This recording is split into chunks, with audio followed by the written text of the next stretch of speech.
Hello everybody. This is Leslie Pelch at the Vermont Center for Geographic Information, and we're going to go ahead and start our webinar.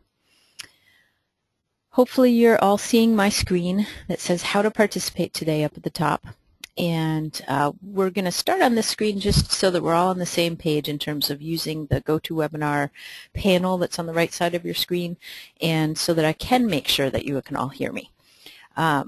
So you can see that the very first thing to know is that you can open and close that panel. If you find that panel to be annoying, you just have to click on this little orange button with an arrow on it, and it will make the panel collapse over to the side.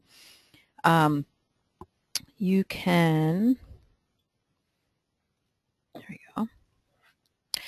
You can also change your audio mode if you need to. If you're noticing that your sound is not working or you want to change how you're accessing the audio, all you have to do is open up the audio panel by clicking on the little plus sign, and it'll open up and you can see that you can choose use telephone or mic, and if you choose telephone, it will give you the phone number. Don't use the phone number you see on the screen if you do need to do this.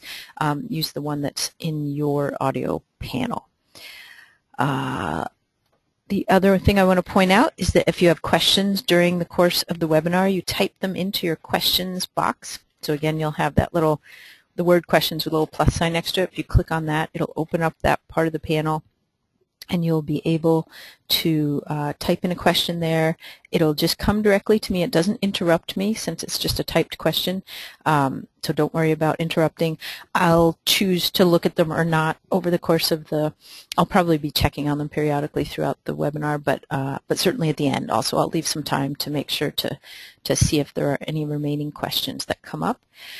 And then the final thing I want to point out, actually there's a couple of final things, but one of the things I want to point out on the panel, on the GoToWebinar panel, is this button that looks like an orange hand with a little green arrow on it. That's the raising your hand button. So if everybody could click on that button right now, and I will be able to tell that you can hear me. There we go. Good. It's always a little bit on faith up until this moment, but seeing those hands is very reassuring. Thank you. And then also you're all muted, so you don't have to worry about having noise going on in your background that's going to affect any of us because you're all muted. And then the final thing is that this webinar is being recorded, and it will be posted at our YouTube page, hopefully by tomorrow, by the end of the day tomorrow, but if not, then early next week. And I'll just show you that YouTube page. And since we're doing a tour of the website, I'll have an opportunity to show you how to get to this page from our website as well. But if you want to just go to YouTube, you can search for VT Geospatial. I think if you search on VCGI, you might get this too. But so this is our page. We have some other recorded webinars posted here. You can check out what we have. And trying to think if there's anything else I wanted to point out. I think that covers everything. Oh, and you'll actually receive an email, I think about 24 hours after the webinar is over. You'll receive an email that just says, thank you for participating, and it does also have the link to this page in it. And maybe one other thing is that right when you sign out of the webinar at the end of the next hour, you will be taken directly to a little feedback survey, which I would really appreciate if you take 2 minutes and fill that out. The feedback that we get from participants is really important in helping me to improve the webinars and also come up with ideas for new topics if you have any. So I think that's it. And like I said, you can type in your questions and send them at any time, whether it's about the webinar or something else. I can save other questions. I won't read them all out loud if they're not, if they don't need to be. But don't hesitate to send your questions. All right, so I think we will move right on to the website. So I assume that most of you noticed the change if you had been to our website before. We made the change at the beginning of February, and the thing that's changed from our end, from the back end side, excuse me, is that we previously had our website was totally in-house. We had it on our servers. We meaning some of my coworkers here created it years ago, and we kept up all the the pages and all the HTML and various things that worked on the website we were in control of. So the big change is that we've moved our website onto the state content management system, which means it's all housed on some state servers, and the way that we interact with it and update it and everything is kind of more pre-formatted. There's a system that we use to interact with it and edit things and add things and change things. And you'll notice if you, over time you're going to notice this more, but many of the state websites have a very similar format and look and feel and setup to ours. We're one of the first organizations to use it, but we're not the first. So there are a few others out there. And they'll all be gradually moving towards more similar websites to this one. And the reason we did this is mostly for ease of updating, keeping things fresh, the fact that we really needed to redo our website anyway, and we decided this was probably the option that would be the simplest to implement, take the least time to come up with. All right, so that's the background on why we did it and why it looks the way it does, how we got to this point. In many ways, it hasn't changed that much. You'll notice that the major navigation buttons on the left are very similar to the tabs that used to go across the top. So these are the major sections of the website. And some of the new and different things are these little blocks on the right. There's a news block, and there's an upcoming events block that lists the next 3 events that are coming up. The news block is actually a blog block. I'm using the blog function on the website that I can show you in a moment. And so that, again, is just going to list the most recent things that have been posted. Then we have these 3 tabs across the top. It's funny, I just got an email today from someone who said since we don't have a link to ask questions at our website, and I was thinking, but we do now, because here, as you can see, the Ask tab has some sort of suggested questions that people might identify with, but the one of them in there is the I have a technical project question, and that actually goes right to me. So if you click on that, it'll just create a open up an email message that you can then send, and it will come to me.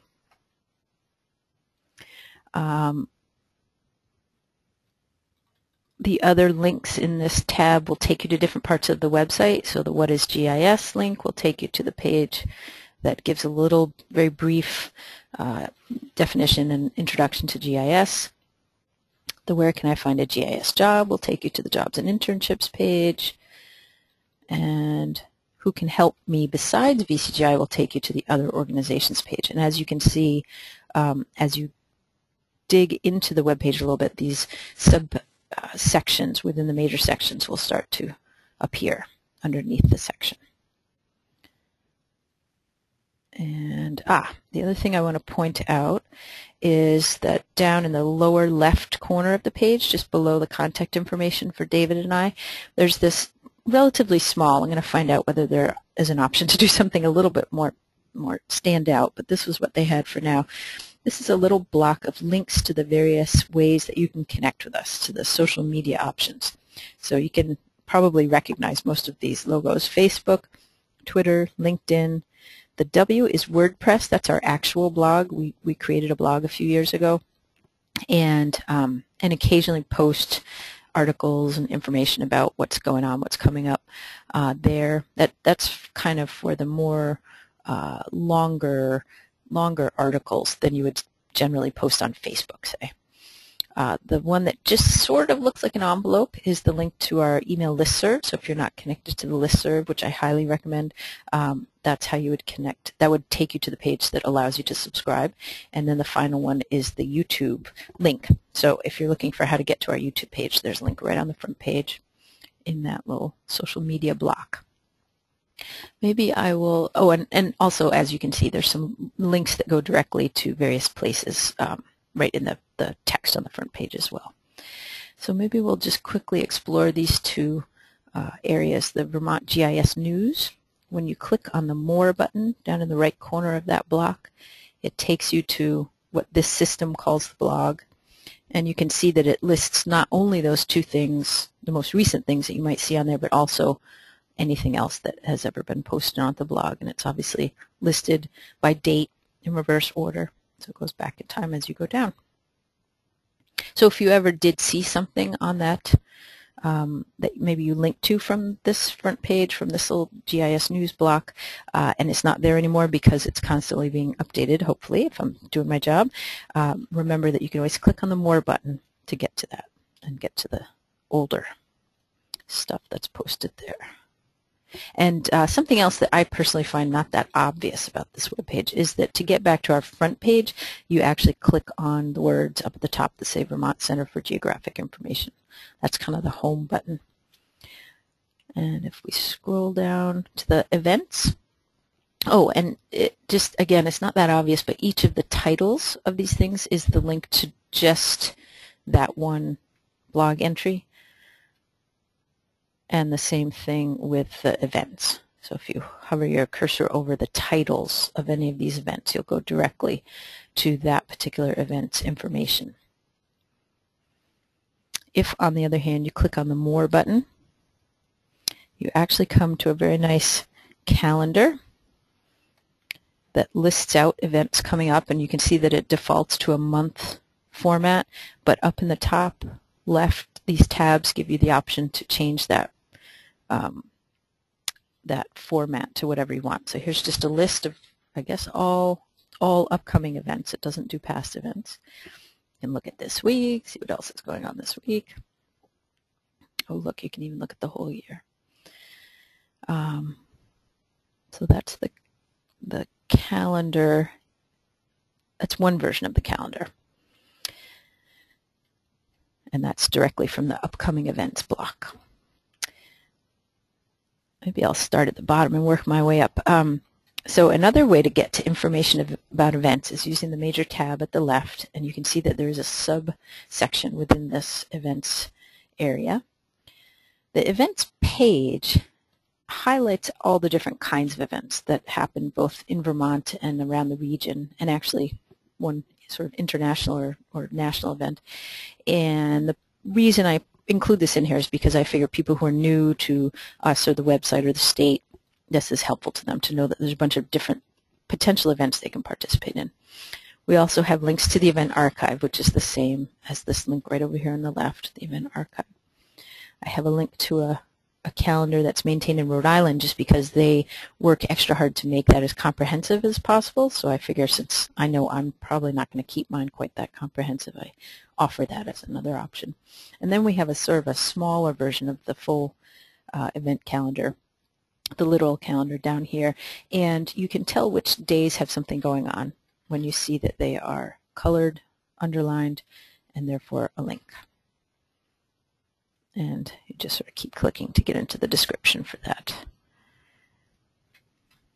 The event archive might be of particular interest if you are interested in seeing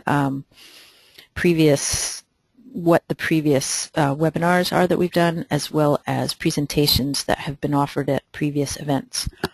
So I'm going to move my GoToWebinar panel there.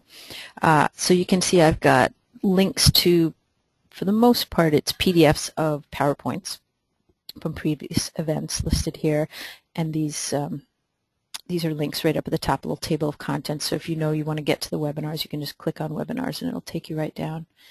I've got them listed in reverse order, so I always post the most recent one at the top of the pile. And these days, the link to the recorded webinar is just going to take you straight to the YouTube page, so you'll actually have access to all of whatever's posted there.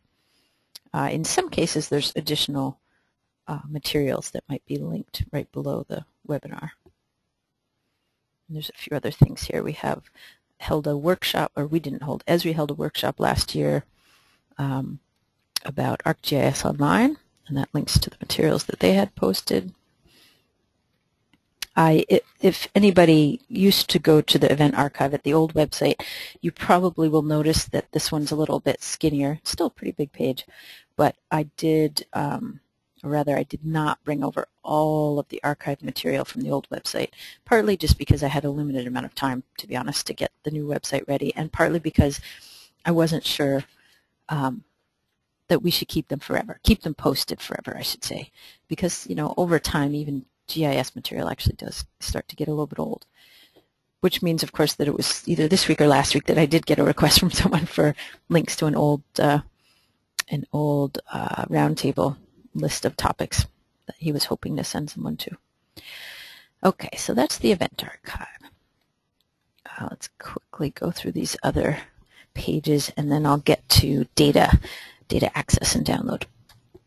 So we have an education and training page now, and again, my goal initially is to try to offer people lots of resources, lots of different directions they could go depending on what they're looking for. Links to training and professional development related resources first, and then more education and degree programs below that on this front page. Within this education and training section, we also have the internships page, and the purpose of this page really is just to give some guidance primarily to people who might be interested in creating an internship and being a host or a host of an internship, because there was an interest in supporting smaller organizations and municipalities that might be interested in doing this but aren't really sure how to go about doing it or whether they have the capacity to be an internship host. So we provide some tips and guidelines and suggestions for how you could develop an internship and where you might post it. The GIS Jobs Clearinghouse being the online job listing that we chose to promote, to offer as a suggestion, and go into a fair amount of detail in terms of thinking about what you want to include in your description. And then also down at the bottom of this page there are contacts for some of the colleges and universities that are generally looking for places for their students to do internships. So they're always happy to talk with anybody about coming up with an internship structure. So if you just have an idea and you're not sure what to do with it, feel free to contact one of those academic folks. They would love to hear from you. And then we've got VCGI training opportunities, which is just about the training class that I do in the summer. It's very specific to that class. And it also is where the previous year's training materials are posted. And as you can see, I will mention briefly that I'm in the process of trying to plan out an expanded version of this training, which is, in the past, I've done a 2-day training that focused on QGIS or quantum GIS with a little bit of very basic intro and focus on our interactive map viewer, sort of as a way to ease into thinking about GIS and then move into QGIS, and then some GPS work at the end, learning how to use GPS and then bring the data into GIS. So this year, if I can pull it off, I'm hoping to expand beyond that to still do that and also include an Intro to ArcGIS training. And we'll see whether that actually happens, but I need to figure that out within the next few weeks. So keep your eyes on the website or any of the various social media outlets for plans and dates. So the Map Center, people often come to our website looking for maps. And of course, for the most part, we don't really have maps, which is disappointing. But we do have some. And we do we do have some resources that allow people to make their own maps. So we have the interactive map viewer, which if you're not familiar with it, or if you are and you are not sure what's going on with it lately, the interactive map viewer also has, we've moved to a new version of it, and there is a video posted on the YouTube page of a tour of that interactive map viewer. So I'm not going to go there today, but there is one posted that you can look at. So this, again, this page sort of just describes a whole lot of different options and understanding that there are interactive map viewers. We do have a page with some static maps. If you're looking for someone to make a map for you, here are some resources.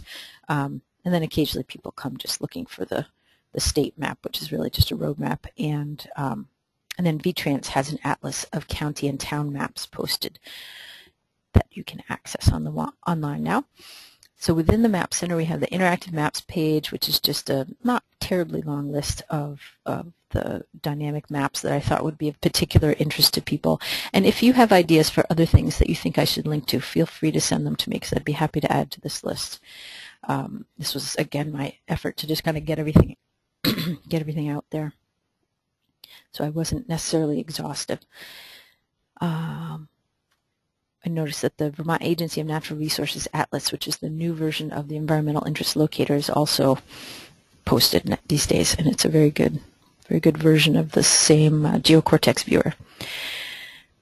The static maps page, I have moved over our very simple black and white static maps that I created years ago. Each one is in 2 sizes and 2 file formats. So you got 11 by 17, 8.5 by 11, and PDF and JPEG. Those are your 4 combination possibilities. And you can see that there's just a few different options in terms of what the map shows.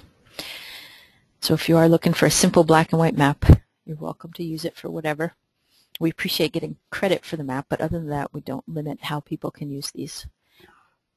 Okay, so that's about it for the Map Center.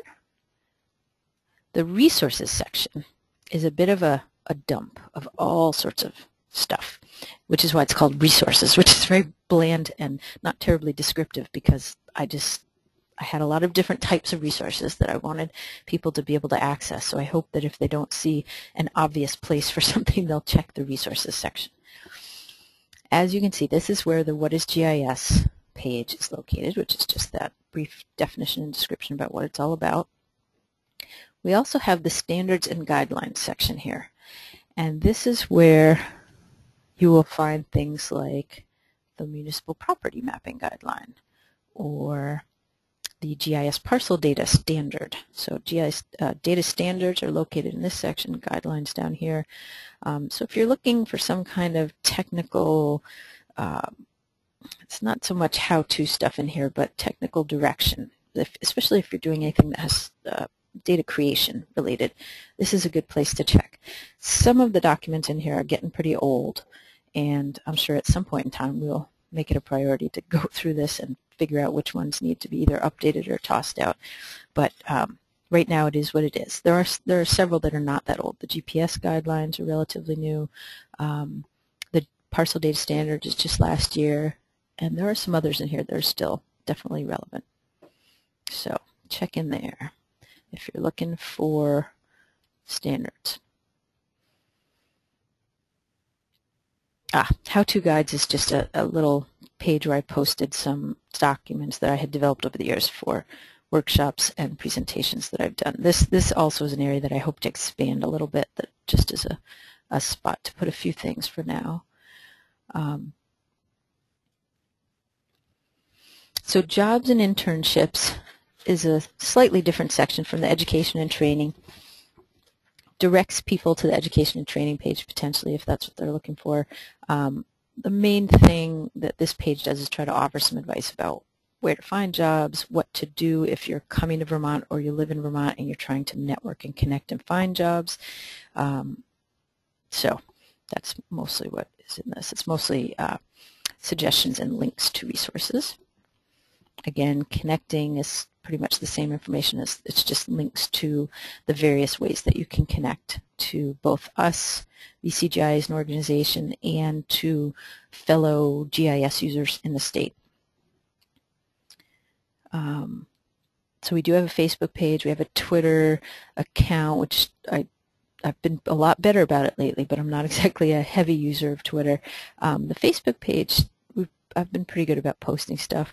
The LinkedIn page is something that I'm really working on. I'm trying to, if any of you are LinkedIn buddies of mine, you know I've been trying and struggling a little bit with using LinkedIn, but I'm getting better. The WordPress blog, we don't use a ton. Let me just quickly show you that. But you know, again, I've been doing a little better lately and trying to remember to post information like when the web services documentation was posted, occasionally upcoming events.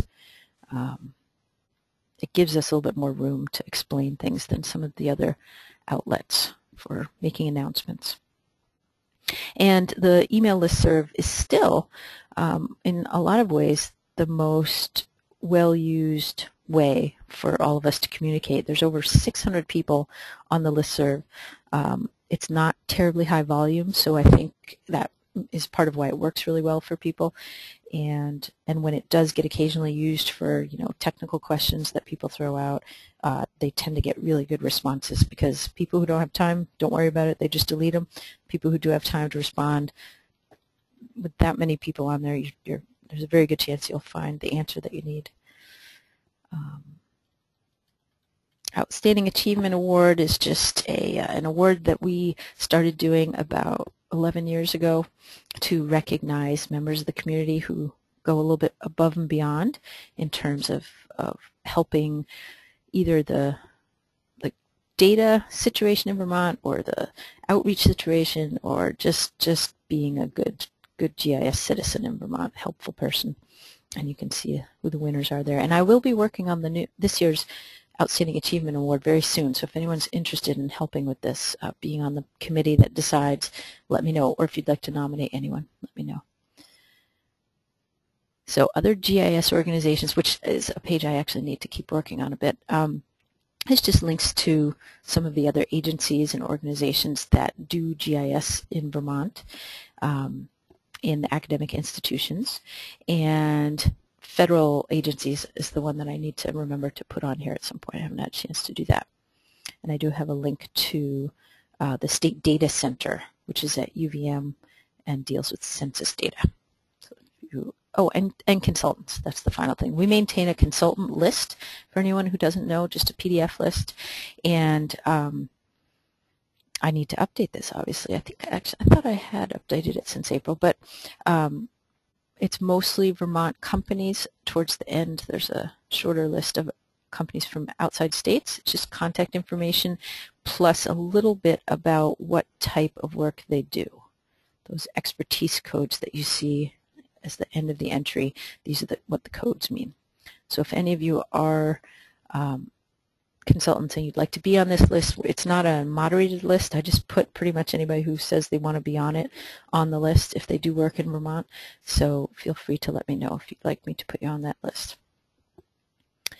And then there's a link to information about the Enterprise GIS Consortium, which if you're not familiar with it, you can read this little first sentence here, which is that it is a voluntary consortium of state government organizations. And I will add, not exclusively state government organizations. There are some other members of the EGC, like the regional planning commissions and some federal agencies that also participate. The EGC meets once a month and talks a lot about using resources efficiently within the state. So even though VCGI is a public nonprofit and these state agencies are state agencies, we are able to all work together to share resources like the server and software that are used to host our interactive map viewer and the ANR Natural Resources Atlas, for instance. So there's both monetary savings and sometimes just improved services for the public based on.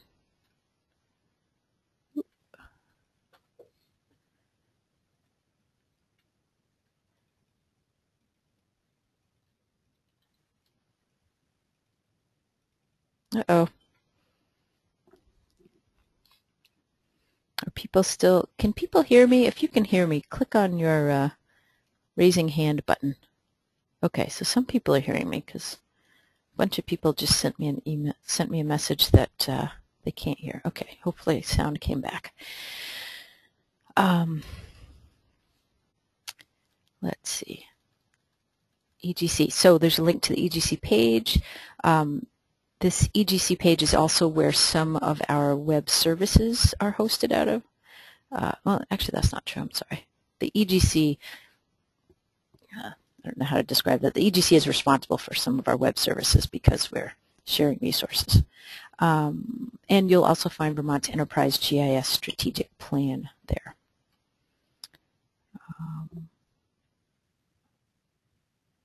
Okay, I think that's all I want to say about those. We'll quickly go up to the About VCGI page. A slightly old picture that I hope to do a new one of because this doesn't have our new coworker Ivan on it. Obviously, this is just information about VCGI if you're interested in our annual report, which our most recent one is linked there, or our history, you can visit this page. A little bit more about some of the projects that VCGI has worked on or is currently working on. It's in the projects page. Our board of directors is appointed by the governor, and you can learn more about what sorts of things they've been talking about and who they are, who's on the board, on this page. I try to post these documents relatively soon after they're finalized. So VCGI has a technical advisory committee, which is more of a fairly loose-knit, not loose-knit, but a loose group that agrees to participate when needed on technical issues. I'm just going to check my questions to make sure. Okay. All right, so some people are saying my sound is going in and out. I don't know why that would be. So the Technical Advisory Committee kind of is floating out there, and when we need to create, to deal with data standards or policies, or technical policies, we contact them and we put together a subcommittee to focus on a particular issue. You can see that the GIS parcel data standard is the most recent issue that we've worked on, that we had a very dedicated committee of I don't know, about 6 people who met over the course of 2 years, maybe it's more than 2 years now, and helped us come up with that parcel data standard. So if you're interested in being on the TAC, let us know. Like I said, it's not a very formal group. It doesn't meet regularly. It's just kind of the group of people that we turn to when we need a technical group to come together. You can see that we have our staff contact information here, and we also link to a little bit of personal information, background information about each of us here. We haven't decided yet whether we're going to put pictures on the new page. So there's a little bit about my background. Got something for everybody. And then we have our directions page, which has a nifty little iframed in Google Map showing where we are. So if you're ever trying to get to us, you can use that. All right. I'm trying to think if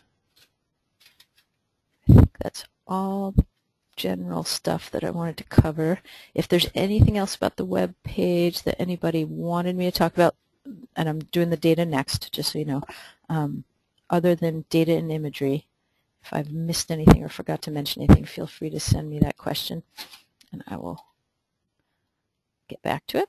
So the final section of the website is the data and imagery section. And the most obviously odd thing about this section that you'll notice it's different from the rest of the website is these little bars along the bottom and the side where if you need to, you'll see that they turn into slider bar areas. And that's because this whole page, and each of these pages, in fact, is actually iframed into our page. So these are still existing on, not outside of our current new website, and they're being iframed in, they're kind of being sucked in. And this is because all of the changes that we've made recently that you may have heard about that had to do with back-end stuff, servers, and where all of our data resides, all of that stuff has been the top of the to-do list for the past 6-8 months, more than that probably, but up front really for the past 6 or 8 months. And we were not able to also during that time rework our data warehouse because our data warehouse is in need of redesign and redeployment on our new technology.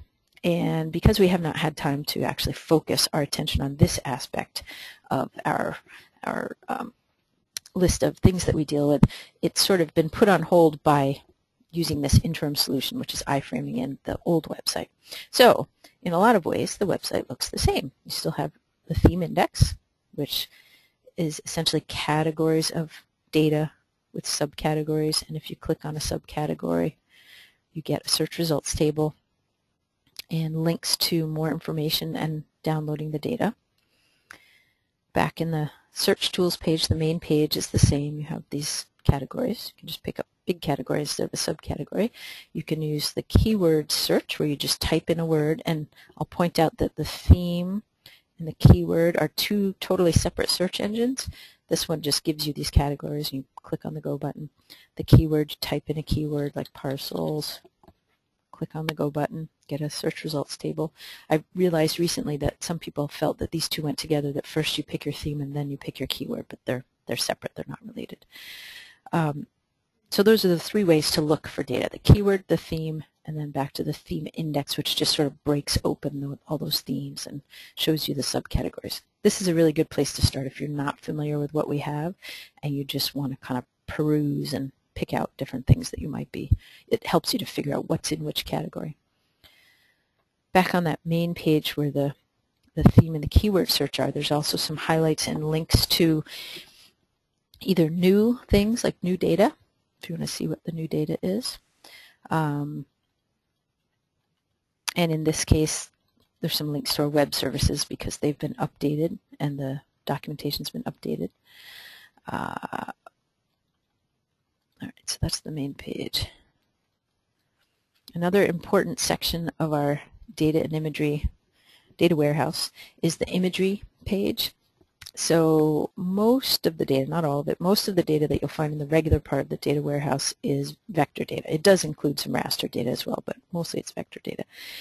If you're looking for imagery specifically, meaning ortho photos, this is where you will find them. So you're not going to find them in the regular search tools. You're going to need to come to this Imagery page.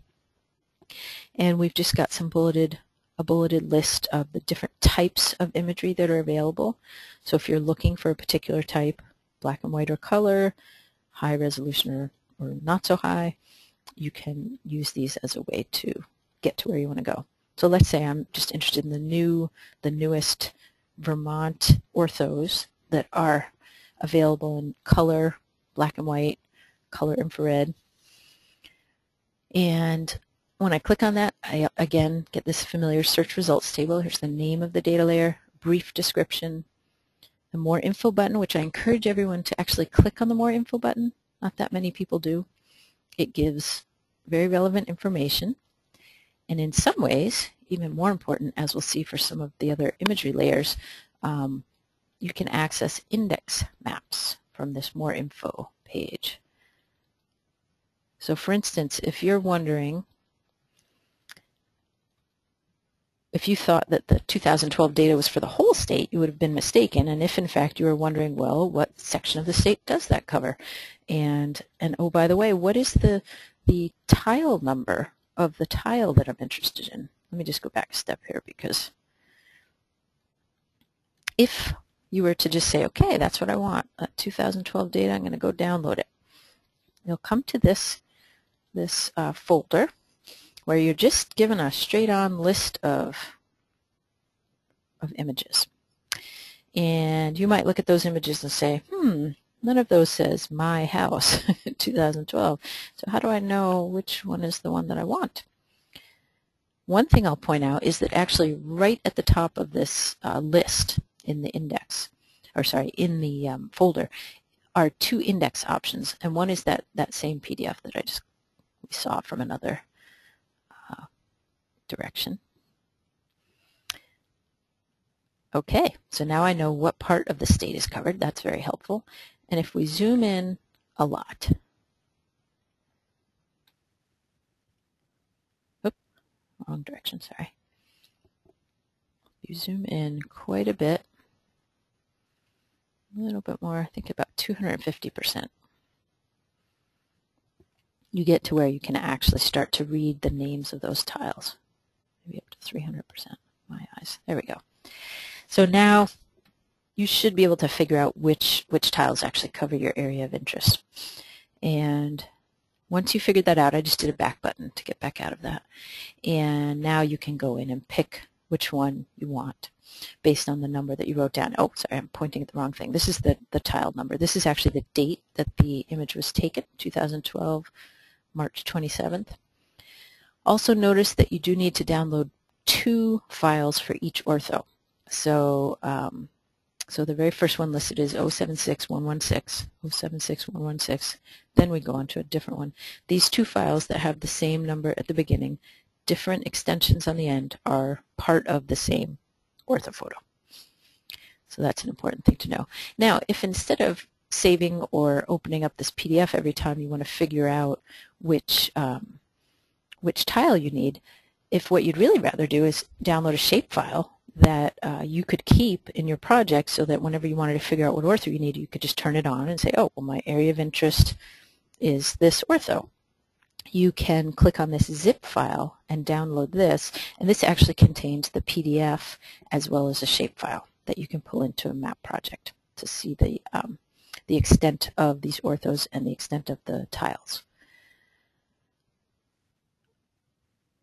And so I'll just point out again, there's a second way to get at that index information, which is to go into the More Info box where you can click on the PDF or click on the shape to download it.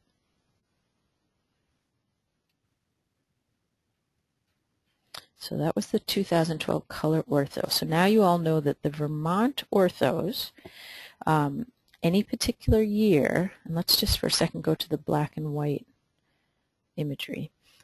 The imagery products that start with VT Ortho, that means they're part of the Vermont Orthophotography Program, which previously was the part of the overseen by the Vermont Mapping Program in the Tax Department. Since 2009, it's been our responsibility to collect and distribute the digital orthophotography. And it's important to know that all these different years, each one covers a certain section of the state, not the whole state. So we would need, if we weren't sure which year covered our area of interest, we'd need to open up one of the PDFs, one of the indexes. So you can see that 2009 just covered this portion of Essex County.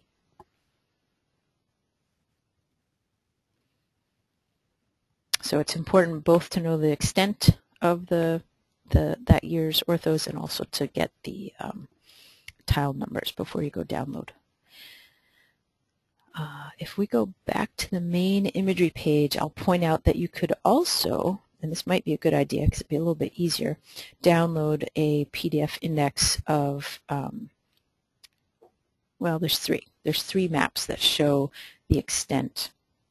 So I'm clicking on Acquisition History over on the right in the VCGI Imagery Program, this little gray box. At the end of this first paragraph, it says, for more details on vintages and extents, click here. And you'll notice that there are three links, Vintage 1, Vintage 2, Vintage 3. So we're in our third round of collecting digital ortho imagery for the whole state. So if we look at Vintage 3, this shows kind of the plan.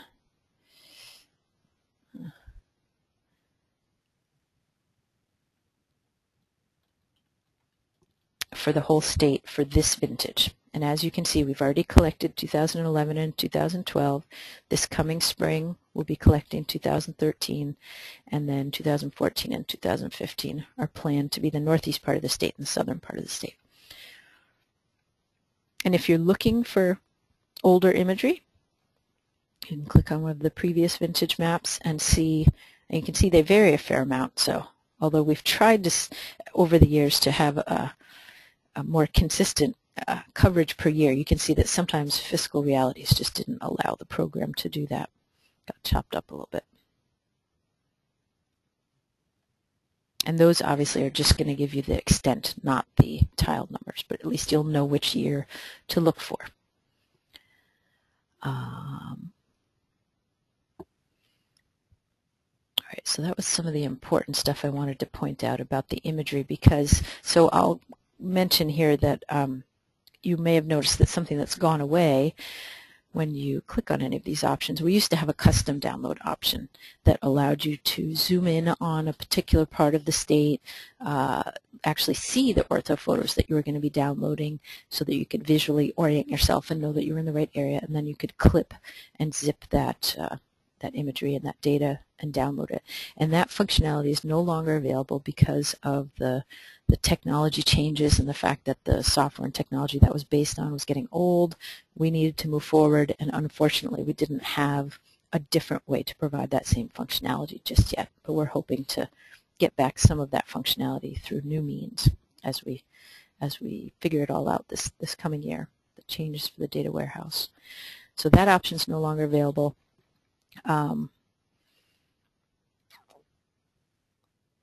And one of the issues that creates is that, notice that the format of these images, the actual image is the .jp2 file, and that's JPEG 2000. It's a very commonly used image format, particularly for this type of data, but I know that some older AutoCAD and ArcView software has a harder time dealing with that format.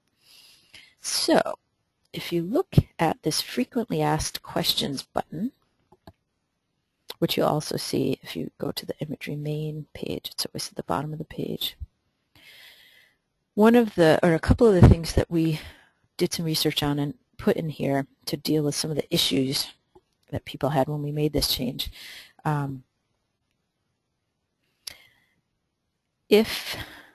here are the numbers 2 and 3.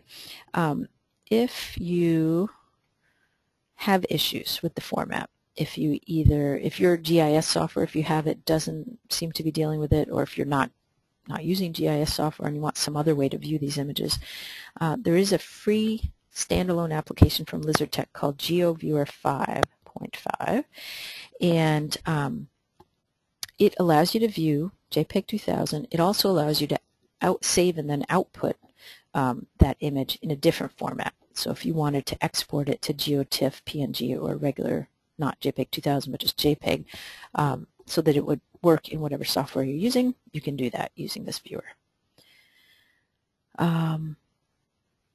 Number 2 is if you have an older version of ArcView or ArcGIS, there is a plugin that we can't guarantee that it works, but I have heard from some people in the past, not recently, I don't know how many people are using this, but in the past I have had people give me feedback that it did work.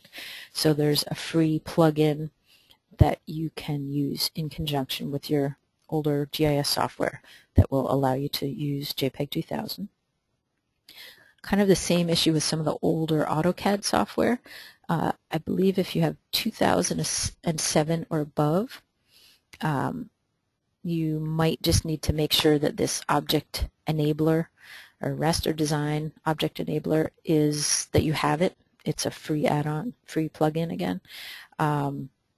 Older AutoCAD, I think the only option really is to transform it using GeoViewer 5.5 or something else. Okay, I think those were the main things I wanted to point out about the imagery format. So the other issue with imagery is that for some people they would either like to have a lot of the imagery and not have to download each tile individually, or they just want to get it in a different format than JPEG 2000. Both of those options are available if you choose to purchase, and please keep in mind that we do not make any money from this. Even though I had a flurry of data distributions at the beginning of the year because we made the LiDAR data available, nonetheless, overall we do very little selling of data, and we don't really have any interest in doing it, but we make this available as an option so that people can get the data in a different way and actually get it in a different format. So media bundles for purchase, these are our imagery data options. So you can get all the imagery that we have, everything that we make available for distribution on one really big 2 terabyte drive. And unfortunately we don't put the price in here anymore. It's on you have to click on so there it is, 2 terabyte USB drive, and here's the listing of the various data layers, or imagery layers rather, that are on here. And I'm just going to click on this add to cart so that you can see what happens if you go through this. It just takes you to a PayPal payment page, and you can see that it's $290 to get everything we have. That's all the ortho photos, all the NAPE imagery, we have a certain amount of miscellaneous imagery that's for smaller areas, high res, low res, old, compressed, meaning JPEG 2000, plus plus uncompressed, which is in a GeoTIFF format. It's all there for $290. So if it's convenient to you to just get it all and not have to worry about it, you can do that. Keep in mind that we do update the imagery periodically and get new products, and you'd have to deal with that. But as you can see, one of the things that we do is when we do post new imagery or new products, we do make them available as a standalone project for a limited amount of time. So the new 2012 imagery we've got posted as a separate thing that you can buy. So if you had just bought all the orthos or all of our imagery, you obviously wouldn't want to rebuy it all again just to get the 2012 imagery. So you would have an option to just purchase that, and that would only cost, what, $160.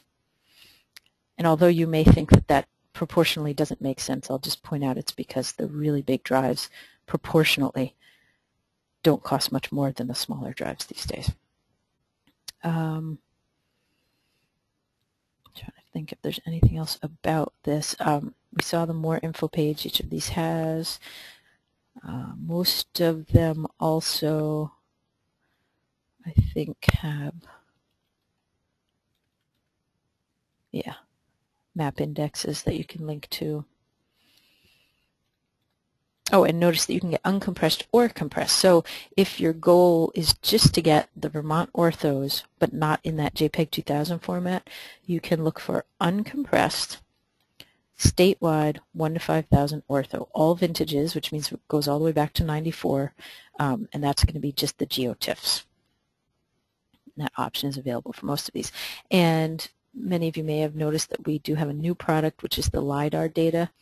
We have a lot of the LiDAR data that's available for the state that you can purchase from us, and we'll put it on a drive. We have not implemented making LiDAR data downloadable from our website yet. There's a variety of reasons that have to do with dealing with the data itself, as well as just the fact that it's very big data, and we have to kind of get a plan in place before we just throw it out there and clog up all of the digital pipelines.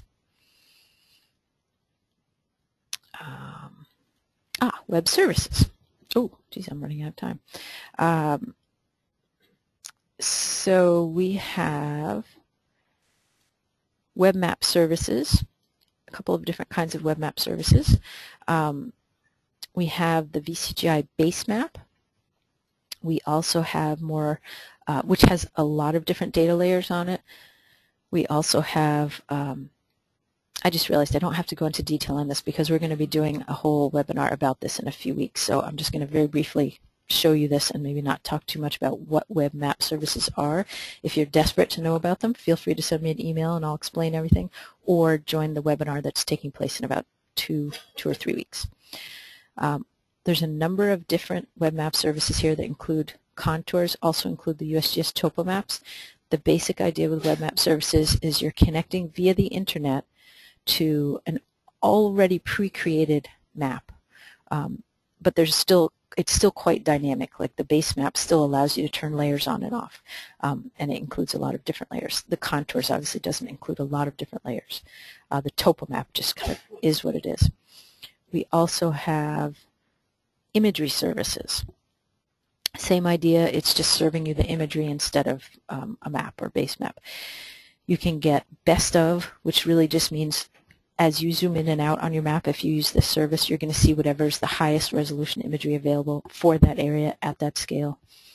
And it's going to be different, potentially different data layers, imagery layers, depending on what scale you're at and where you are in the state. Or you can choose to just link to just the black and white orthos, the Vermont Ortho program, or just the color infrared orthos, or color orthos.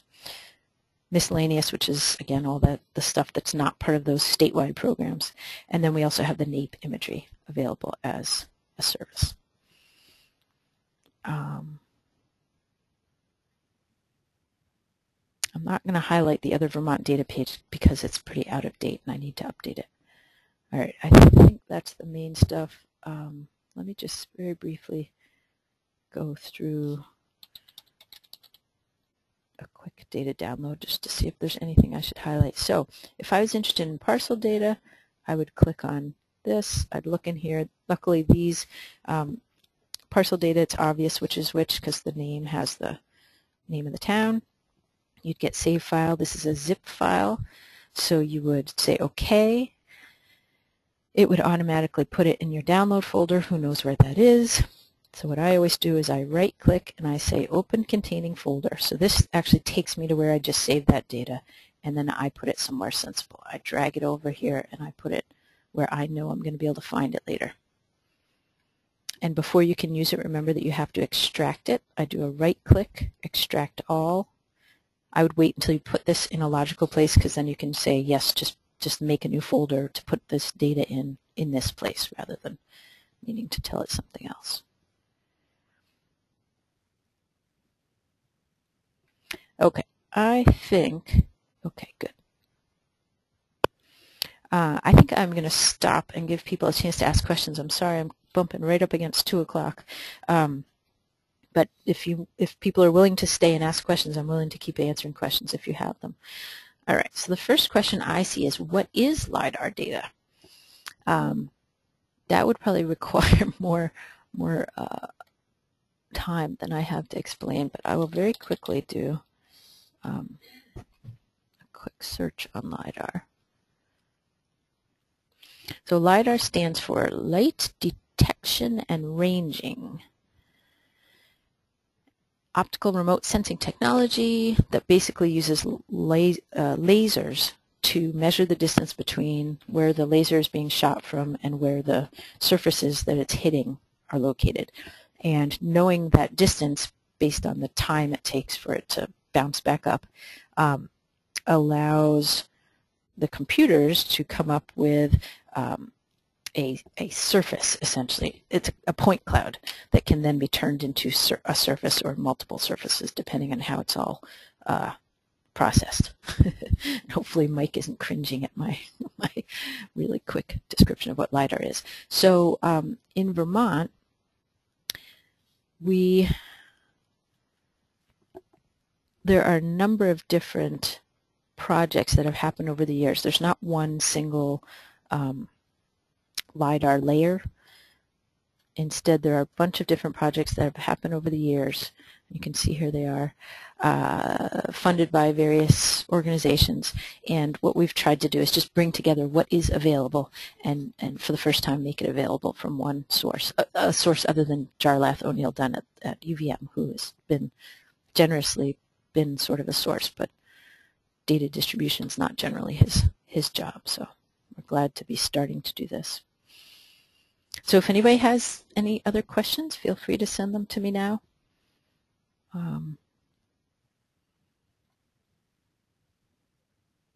Trying to think if there's anything else that I haven't covered. Oh, I could talk about, even though I didn't want to go to the other Vermont data page, I'll warn you that many of these links may not work. I need to essentially redo this whole page, and I'll leave it at that. But there are still some links that are good and that are relevant, which the regional planning commissions are another source of data. If you're looking for data, if you don't see it at our website, it's always worth asking. But also regional planning commissions often have data that is not statewide and that might only be available from them. It might be data they developed or data that was developed locally, and so they're always a good organization to ask if you're looking for something specific. They can also serve as an important support for towns and nonprofits who are trying to work on GIS projects or develop data. I'm trying to think if there's any other stuff that I wanted to cover, but I don't think there is. So I've either done too good a job or you've all fallen asleep because nobody's asked. Maybe the sound finally went out again. Okay. Well, as I mentioned, this is going to be posted as a recording, and if you have any questions, I think the email, the follow-up email that you'll get also has my email address in it. I can go back to, well, you've seen my email address, or rather my contact information is right on the web page, as you can see. So feel free to contact me if any questions do come up. that you haven't had a chance to ask. So I guess I will leave it at that and say thank you, everybody, for showing up, and let me know what sorts of other topics you'd like to see and whether this was useful to you. And especially if you have criticisms, I welcome them, because always looking to figure out how to improve what we offer and how we offer it. So thanks. Have a good day.